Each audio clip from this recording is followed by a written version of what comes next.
केवल राजस्थान का, राजपूत समाज का ये अपमान नहीं बल्कि हर एक हिंदू का अपमान है।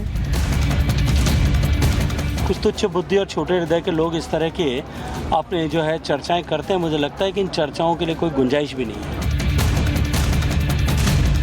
राणा सांगा वो वीर राजपूत राजा जो एक आंख और एक हाथ खोकर भी लड़ता रहा और 16 मार्च 1527 ईस्वी में हुए खानवा के युद्ध में बाबर के दांत खट्टे कर दिए।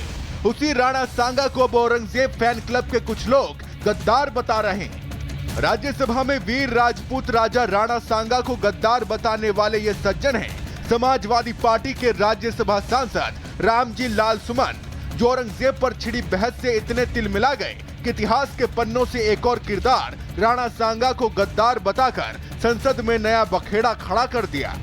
सुनिए पहले कि कैसे अखिलेश यादव के सांसद ने क्रूर मुगल शासकों को महान बताने के चक्कर में वीर राजपूत राजा राणा सांगा का अपमान किया और फिर उनके इस बयान पर कैसे सियासत में गदर मची है वो भी आपको दिखाएंगे। कि बाबर को लाया कौन? बाबर को इब्राहिम लोदी को हराने के लिए राणा सांगा लाया था। तो मुसलमान तो बाबर की औलाद हैं और तुम गद्दार राणा सांगा की औलाद हो, ये हिंदुस्तान में तय हो जाना चाहिए। अगर बाबर की तो आलोचना करते हैं, राणा सांगा की आलोचना नहीं करते।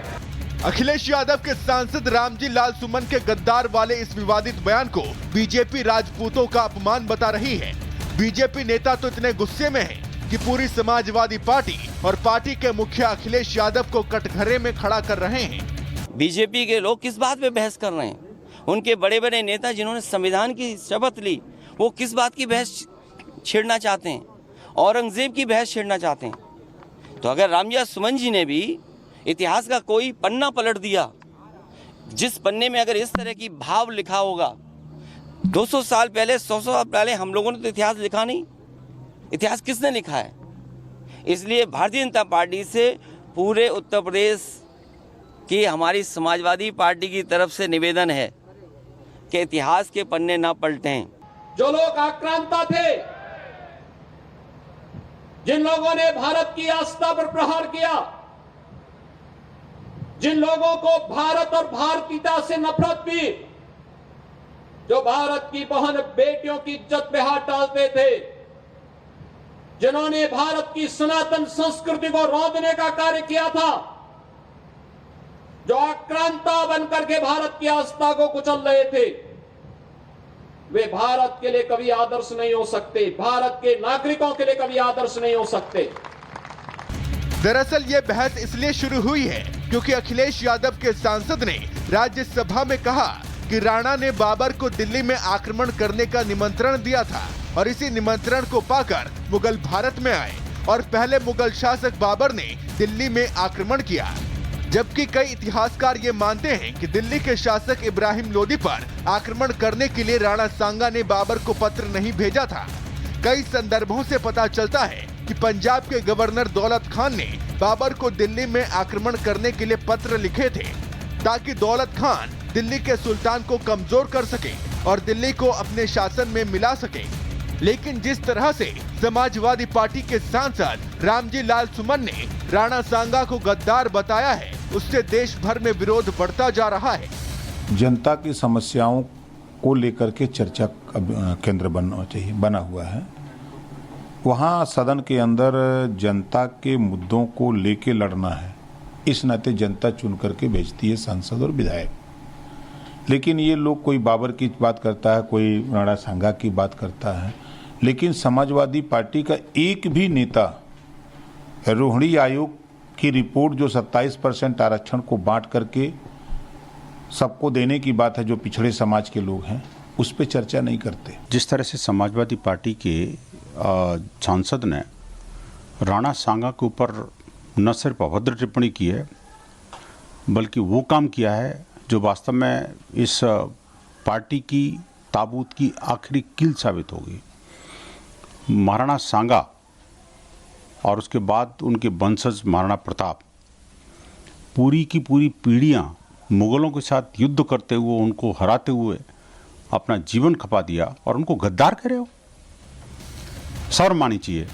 राणा सांगा के मुद्दे पर नेताओं से लेकर हिंदू संगठन के लोग गुस्से से लाल पीले हो रहे हैं। लेकिन समाजवादी पार्टी के जिस नेता अबू आजमी ने औरंगजेब का महिमा मंडन करके इस विवाद की नींव डाली थी, वो खुद अब बैकफुट पर हैं। लेकिन अबू आजमी के बाद सपा सांसद के इस विवादित बयान ने फिर एक बार पूरी समाजवादी पार्टी को कटघरे में लाकर खड़ा कर दिया है, जिस पर जवाब देना अब अखिलेश यादव को भारी पड़ने वाला है।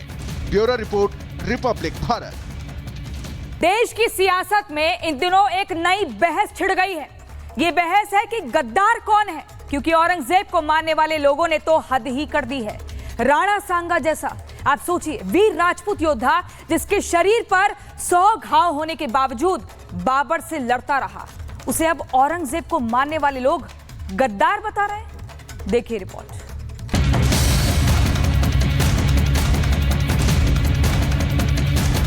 केवल राजस्थान का, राजपूत समाज का ये अपमान नहीं, बल्कि हर एक हिंदू का अपमान है।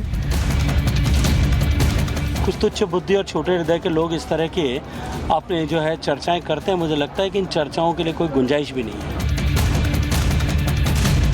राणा सांगा वो वीर राजपूत राजा जो एक आंख और एक हाथ खोकर भी लड़ता रहा और 16 मार्च 1527 ईस्वी में हुए खानवा के युद्ध में बाबर के दांत खट्टे कर दिए। उसी राणा सांगा को अब औरंगजेब फैन क्लब के कुछ लोग गद्दार बता रहे हैं।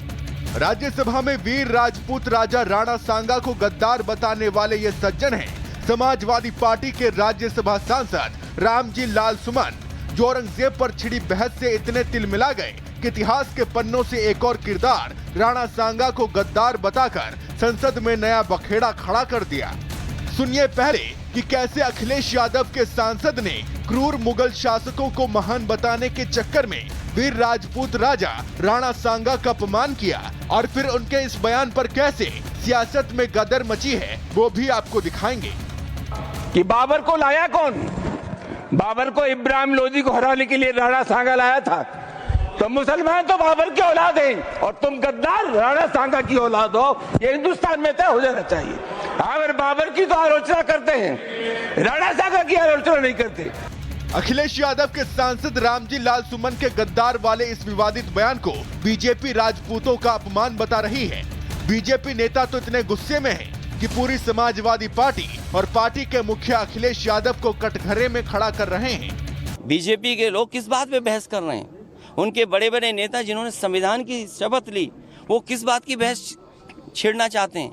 औरंगजेब की बहस छेड़ना चाहते हैं। तो अगर रामजी सुमन जी ने भी इतिहास का कोई पन्ना पलट दिया, जिस पन्ने में अगर इस तरह की भाव लिखा होगा, 200 साल पहले, 100 साल पहले हम लोगों ने तो इतिहास लिखा नहीं।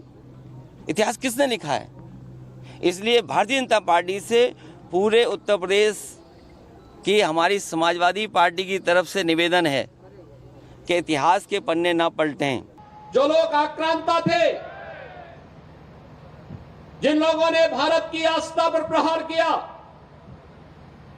जिन लोगों को भारत और भारतीयता से नफरत थी, जो भारत की बहन बेटियों की इज्जत पे हाथ डालते थे, जिन्होंने भारत की सनातन संस्कृति को रौंदने का कार्य किया था, जो आक्रांता बनकर के भारत की आस्था को कुचल रहे थे, वे भारत के लिए कभी आदर्श नहीं हो सकते, भारत के नागरिकों के लिए कभी आदर्श नहीं हो सकते।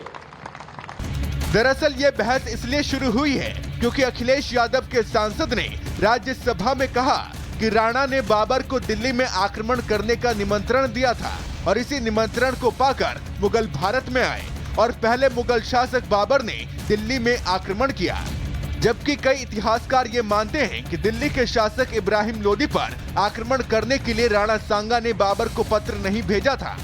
कई संदर्भों से पता चलता है कि पंजाब के गवर्नर दौलत खान ने बाबर को दिल्ली में आक्रमण करने के लिए पत्र लिखे थे ताकि दौलत खान दिल्ली के सुल्तान को कमजोर कर सके और दिल्ली को अपने शासन में मिला सके। लेकिन जिस तरह से समाजवादी पार्टी के सांसद रामजी लाल सुमन ने राणा सांगा को गद्दार बताया है, उससे देश भर में विरोध बढ़ता जा रहा है। जनता की समस्याओं को लेकर के चर्चा केंद्र बना हुआ है। वहाँ सदन के अंदर जनता के मुद्दों को लेके लड़ना है। इस नाते जनता चुन करके भेजती है सांसद और विधायक। लेकिन ये लोग कोई बाबर की बात करता है, कोई राणा सांगा की बात करता है, लेकिन समाजवादी पार्टी का एक भी नेता रोहिणी आयोग की रिपोर्ट जो 27% आरक्षण को बांट करके सबको देने की बात है, जो पिछड़े समाज के लोग हैं, उस पर चर्चा नहीं करते। जिस तरह से समाजवादी पार्टी के सांसद ने राणा सांगा के ऊपर न सिर्फ अभद्र टिप्पणी की है, बल्कि वो काम किया है जो वास्तव में इस पार्टी की ताबूत की आखिरी कील साबित होगी। महाराणा सांगा और उसके बाद उनके वंशज महाराणा प्रताप पूरी की पूरी पीढ़ियां मुगलों के साथ युद्ध करते हुए, उनको हराते हुए अपना जीवन खपा दिया और उनको गद्दार कह रहे हो? शर्म मानी चाहिए। राणा सांगा के मुद्दे पर नेताओं से लेकर हिंदू संगठन के लोग गुस्से से लाल पीले हो रहे हैं, लेकिन समाजवादी पार्टी के जिस नेता अबू आजमी ने औरंगजेब का महिमा मंडन करके इस विवाद की नींव डाली थी, वो खुद अब बैकफुट पर हैं। लेकिन अबू आजमी के बाद सपा सांसद के इस विवादित बयान ने फिर एक बार पूरी समाजवादी पार्टी को कटघरे में लाकर खड़ा कर दिया है, जिस पर जवाब देना अब अखिलेश यादव को भारी पड़ने वाला है। Bureau report, Republic Bharat.